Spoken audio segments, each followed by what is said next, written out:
शिव महापुराण की कथा कहती है कि आप जहाँ रहें,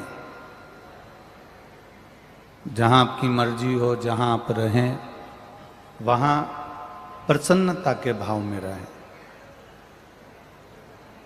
जिस देश में, विदेश में, घर में, घर के बाहर, परिवार में, कुटुंब में, जहाँ तुम्हारा निवास हो, जहाँ तुम निवास करो, जहाँ तुम रहो, वहाँ एक प्रसन्नता के भाव में रहिए, एक आनंद के भाव में रहिए। आपके चेहरे पर प्रसन्नता होना चाहिए, आनंदता होना चाहिए। और हम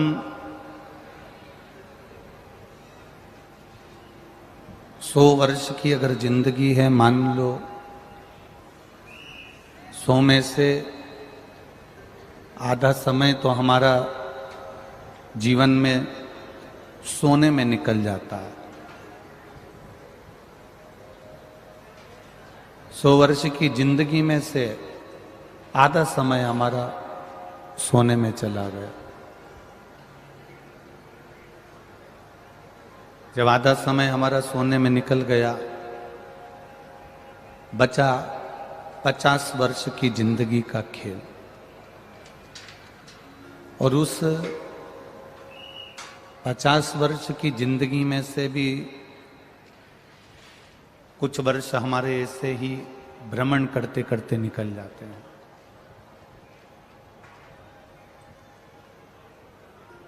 और थोड़ा सा जो समय बचता है, थोड़ा सा जो समय हमारे पास में रहता है, थोड़ा सा समय हमारे पास में जो रहा है,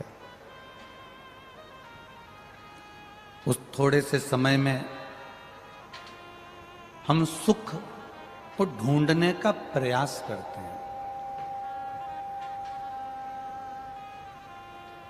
हम केवल सुख को ढूंढ रहे होते हैं, हम सुख को ढूंढने का प्रयास करते हैं केवल। और वो सुख जब हम ढूंढने का प्रयास करते हैं तो वो सुख हमसे दूर भागता है।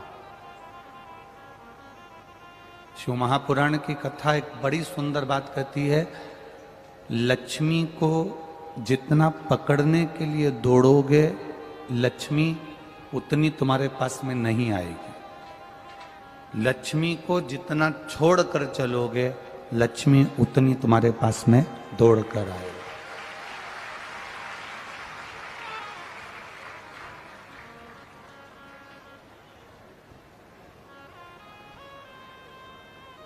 आप जितना सुख को चाहने का प्रयास करोगे कि मुझे सुख मिल जाए, मुझे सुख प्राप्त हो जाए, मुझे सुख मिले, सुख प्राप्त हो जाए, उसको ढूंढने का जितना प्रयास करोगे, वो सुख तुमको प्राप्त नहीं होने वाला। हाँ, सुख को छोड़ो और परमात्मा को ढूंढने का प्रयास करो तो सुख अपने आप दौड़कर तुम्हारे पास में आ जाएगा। आप सुख को छोड़कर जितना सुख को पकड़ने का प्रयास करोगे, जितना सुख ढूंढने का प्रयास करोगे, उतना सुख तुम्हारे पास में नहीं आए। आप सुख को ढूंढना बंद कर दो।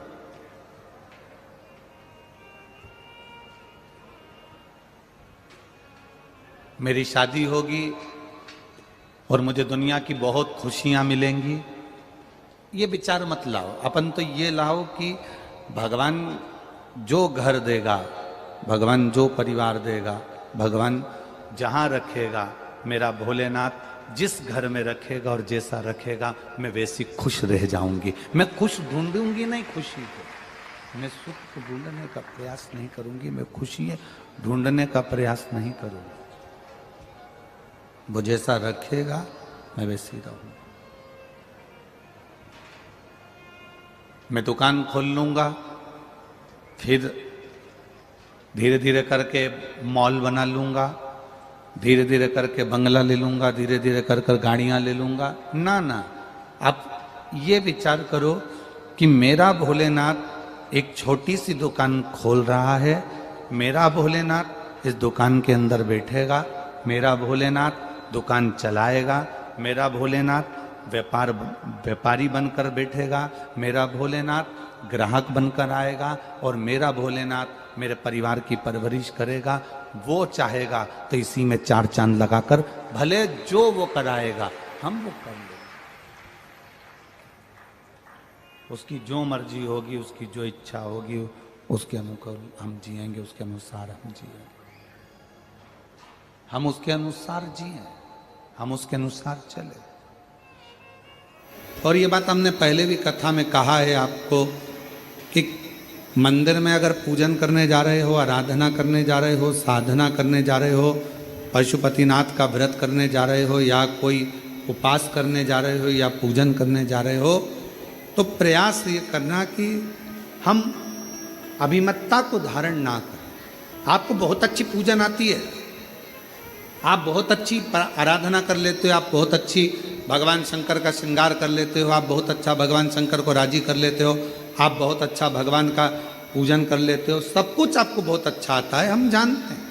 पर कभी 4 लोगों में ये बात ना कहे कि मैं भगवान शंकर का बहुत सुंदर श्रृंगार कर लेती हूँ, या भगवान शंकर की पूजन में 2 घंटा, आधा घंटा, 15 मिनट, 20 मिनट मेरे जैसा कोई पूजन नहीं कर सकता, मैं बहुत अच्छे से करती हूँ, ऐसा नहीं।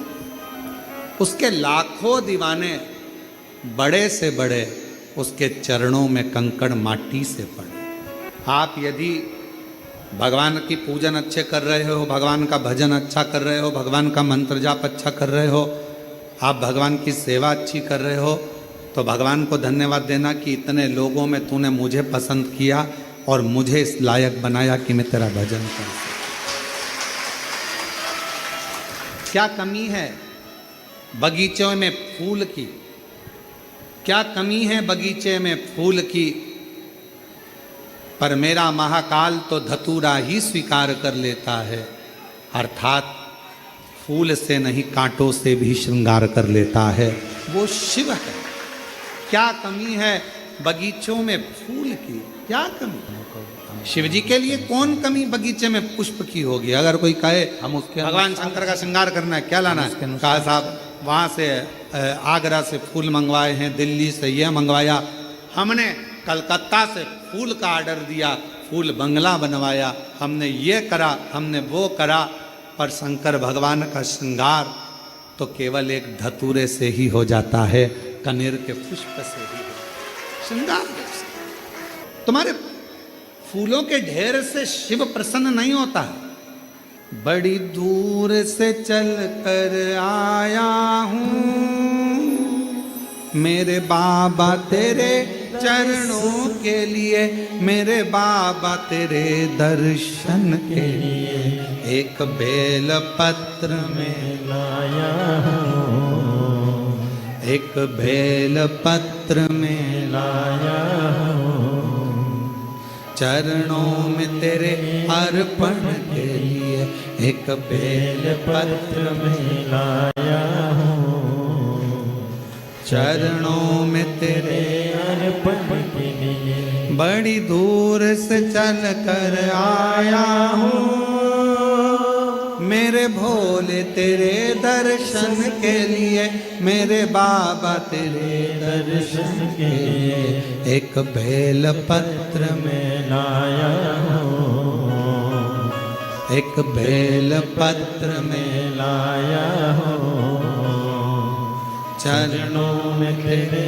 अर्पण के लिए, एक बेल पत्र में लाया हूँ, चरणों में तेरे अर्पण के लिए। हमारे पास कुछ भी नहीं, कुछ ना हीरे जवाहरात की माला है, ना सोना चांदी अंबारियों की माला है, हमारे पास तो केवल एक ही माला है, सच्चे विश्वास की। मैं जाऊंगा मेरे कुबेरेश्वर बाबा के दरवाजे पर, मैं जाऊंगी कुबेर भंडारी के दरवाजे पर, मुझे मांगना नहीं पड़ेगा, मेरा कुबेरेश्वर बाबा मुझे झोली भरकर घर भेज देगा, ये मेरा विश्वास है। क्या बगीचे में लाख फूल हों,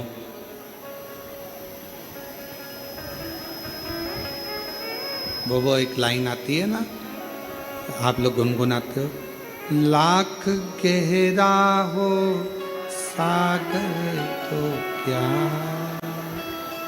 प्यार से कुछ भी गहरा नहीं हो, लाख गहरा हो सागर तो क्या।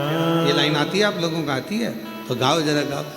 लाख गहरा हो सागर तो क्या, प्यार से कुछ भी गहरा नहीं। बस ये लाइन मेरे शिव जी के लिए है। पूरी दुनिया में लाखों, बहुत सारा भंडार भरा पड़ा है, सोना चांदी हीरा पन्ना, ये वाला फूल, ये वाला फूल, ये पुष्प, ये पुष्प, ये अंबारी, ये 56 भोग, ये भगवान के लड्डू, पेड़ा, गुलाब जामुन, इमरती, भजिया, ये सोने का सिंहासन, सब भरा पड़ा है। पर मेरे शंकर को कुछ भी भाता नहीं है। मेरे शंकर को तो एक बेलपत्र, एक धतूरा, प्यार से बढ़कर लाख गहरा हो सागर तो क्या, प्यार से कुछ भी गहरा नहीं। स्नेह से, प्रेम से भगवान को रिझा लो, इससे बढ़कर क्या चाहिए।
महापुराण की कथा कहती है कि